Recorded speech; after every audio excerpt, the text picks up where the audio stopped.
Hey guys, welcome back to the Calculated Risk channel. Today I'll be talking about Chamath Palihapitiya. He's very well noted in the stock market community. He made his money at Facebook. He's a VP, I'm pretty sure. Back in the heyday, that's how he made a lot of money at the start. And now it's really expanded into new spaces, taking companies public through SPACs, starting social capital. He's a very big investor. He also owns a piece of the Warriors. So he's a very successful guy. He has 1.4 million followers on Twitter. So I'll be making a video today talking about should you trust this guy, okay? So the short answer is yes. The long answer is no, okay? So my theory is don't trust anyone, okay? Do your own research, do your own due diligence, take advice. As in, if someone brings up one of these big people on Twitter or just big names in general bring up a stock, take it with a grain of salt, okay? These guys have experience, no doubt. They're successful, but if let's say Chamath tweets out a ticker, he says go buy it, right? You should never just buy something based on what someone's saying. First of all, okay, someone gives a ticker symbol on Twitter and tells you to buy it, just don't buy it immediately. First, do some research. Maybe open up a very small starter position so you don't get FOMO. But that's my cardinal rule. Don't listen to anyone on Twitter. Don't listen to anyone anywhere. Okay. What I do is I look at people's Twitter or Reddit or big like message boards or whatever it is. I don't listen to them, but I will see tickers that are being passed around. Okay. This is how I find some hot stocks or stocks that I can look deeper into, and that's where I go from. Okay. So Chamath has a lot of SPACs that he's taken public. IPO A, IPO B, IPO C, IPO D, IPO E, IPO F. He has his IPO ticker symbol chain where he takes his SPAC and merges it with good companies according to him. Right now, he's been at the start of the market was a bull market a few months ago when it was really just going nuts. Okay, he was the king. Okay, he was taking companies SPACs public and they're all exploding. People were making money. Okay, but that was during the time of the bull market, and everyone makes money during the bull market. Okay, the way you compare people in the bull market is how much money they make. You don't compare if someone doesn't make money or makes money. It's how much money you made during a bull market. Okay, and the bear market is where the people who are actually good investors shine. Okay, because then you can differentiate who is just riding the wave and who can make good plays even in a time of doubt. Okay, even at a time when people are selling off, how can he identify the best place? Right now, Chamath, he has multiple SPACs. Right, he took Clover Health public, and that has completely tanked.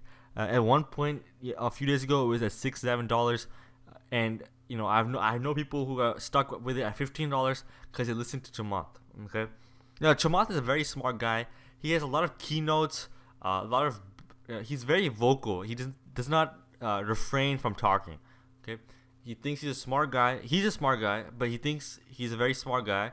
And I've watched a lot of his videos of a lot of him talking.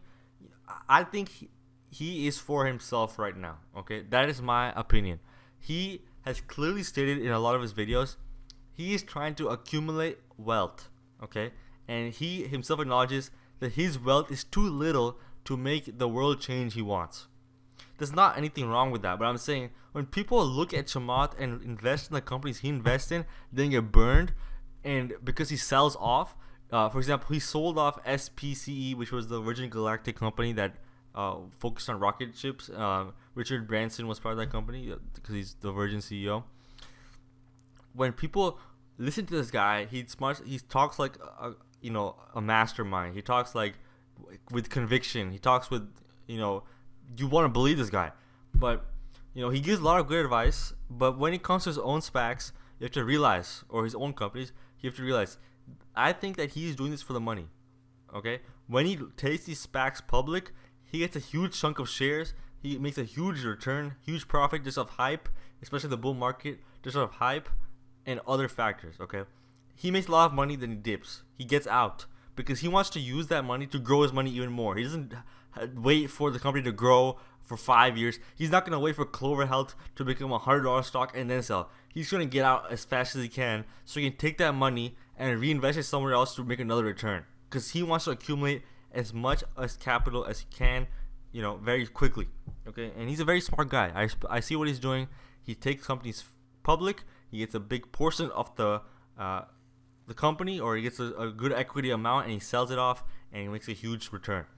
Okay, and he puts his name on it. It's seal of approval. Yeah, he gets a lot of people buying the share, and people, the common investor, gets burned when they see this guy talking, in such a eloquent manner about the stocks. They get burned because they buy Clover Health at $16, or they buy any company that ran up, like Open Door, which tanked a few days ago. I think it was 30% down at one point. Of course, they recovered because the market went up, but I don't think these stocks will really last. If you look at their numbers right now, like Clover Health is very, I don't even know if it's profitable. Okay, like these companies are not that special, and they're not revolutionary companies that you want to bag hold for a long time. If you made a swing play on the SPACs, that's great. That's what I would do. You don't really know what these companies do and how great they are. They're very early stage companies, and you can't really put like Chamath, when he refers to these companies, he talks about them being so revolutionary and this and that. Now, some of his companies I think are pretty good, but I don't really see how he's talking. For example, this is his SPAC pipe tracker, the stocks that he's involved in himself. Now, some of these companies are very good, but Clover, Open Health, Open Door, these are not that good companies in my opinion. SPCE has some potential. I really like Richard Branson, so that's what I'm trying to say. But I just think it's not the time to trust Chamath. Okay, you can look at his companies, you can do your own due diligence, but please do not just invest in Chamath because of how rich he is, how eloquently speaks, and how strongly he speaks. This could all be a facade. I like the guy. I have followed him for a long time. I've been watching these keynotes. He gives a lot of good insight. But I think these SPACs and the companies he's trying to promote, I don't really think he means it, and he's using it a way of acquiring big time capital for his other ventures. Okay, he's talked about it in his own videos. So yeah, I would be really careful about Chamath's SPACs. I just don't really have faith in them right now. Of course, in the bull market, they all went up, but we should proceed with caution with Chamath and what he's doing. He's very vocal about his stuff. He talks very eloquently and with a lot of power in his speech and his tone. So that could be very misleading. But I think he's a very good guy. He's very successful. So you should take note of what he's doing, but don't just follow it blindly. Do your own research. Figure out what he's doing. Figure out if that's what you want to get into. But yeah, don't just see the hype around him. Look into it deeply. I want to thank you guys for the support. 4 subscribers, that's a lot for me. If you want to check out my Patreon, 0 Patreons right now, so I don't really care. But if you want to support me, patreon.com/calculatedrisks. If you want to follow me on Twitter, twitter.com/calculatedrisks with a 1. I'm out. Please leave your comments below. If you think I'm dead wrong, dislike the video, and just do whatever you want, okay? But I want to hear you guys' opinion on this. I want to see how I can improve my opinion and viewpoint. But yeah, I really like this guy. I like how he talks. I like how fearless he is. But I think these SPACs can be a trap in terms of being a capital play for himself. Because I've seen him talk about how he needs capital to infuse into his worldview and do what he wants to do. And I think that SPACs are just one way of doing that. And I don't think he really believes into these companies like Clover Health, Open Door. I think they're solid companies. Don't get me wrong, but it's not like to the level he's saying. And I don't think these companies will ever be that phenomenal. A few can be, but not all of them, right? The way he talks about them is crazy. I mean, outlandish in a way. Like every company he puts his money into will be big, and people fall for that trap. All right, I'm out, guys. See you guys now. For now.